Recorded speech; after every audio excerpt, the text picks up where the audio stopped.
So, hi guys! Samahan niyo ako mag-review ng Korean language using mock test to gather more Korean vocabulary while practicing how to answer real ETS TOEIC exam. So, let's get started.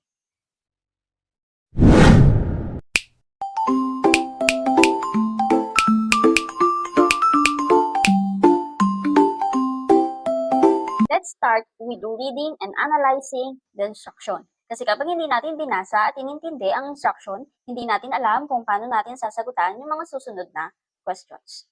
Okay? Let's start. 다음, 그림을 보고 맞는 단어나 문장을 고르십시오. 다음, 다음, sa English ay next or sumusunod. 그림을, 그림을 sa English ay picture or litrato. Ito na sa aking penmanship. 보고, look, or tingnan. 맞는, correct, or sa Tagalog ay tama. 단어나, words, or word, or salita. 문장을, 문장을 ay sentence.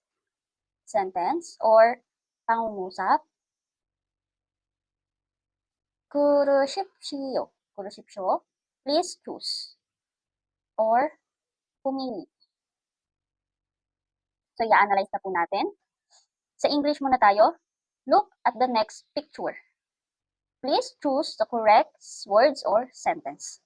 Sa Tagalog, tingnan ang sumusunod na litrato. Pumili ng tamang salita o pangungusap. Okay?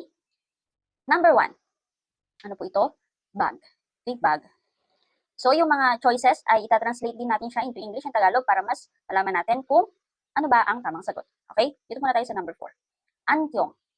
Antyong ay glasses or salamin sa mata. Next, suchop. Suchop. Ang suchop po ay scheduler. Scheduler or mas kilala bilang planner. Ito po ay isang uri ng notebook or sulatan na dito sinusulat yung mga plano mo sa buong araw. Ano po? Next, kongcheck. Kongcheck ay notebook. Bahala na kayo kung anong Tagalog ng notebook. Basta notebook, alam niyo na yan. Okay, next, kabang. Kabang, ito po ay bag.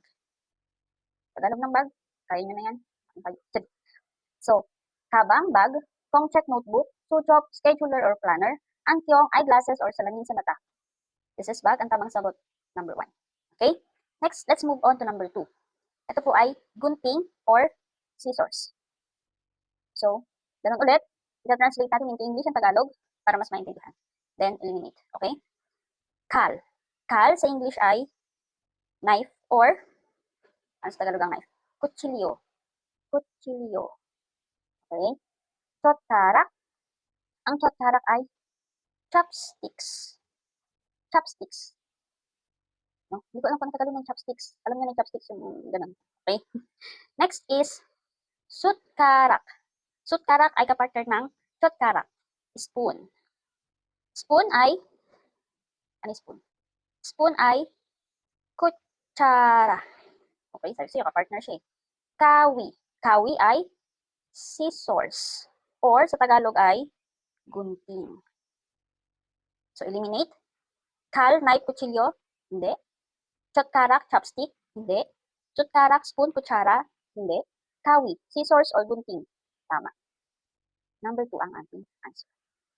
Okay? Kung gusto niyo pa po ng ganitong video, follow, like, comment, and share.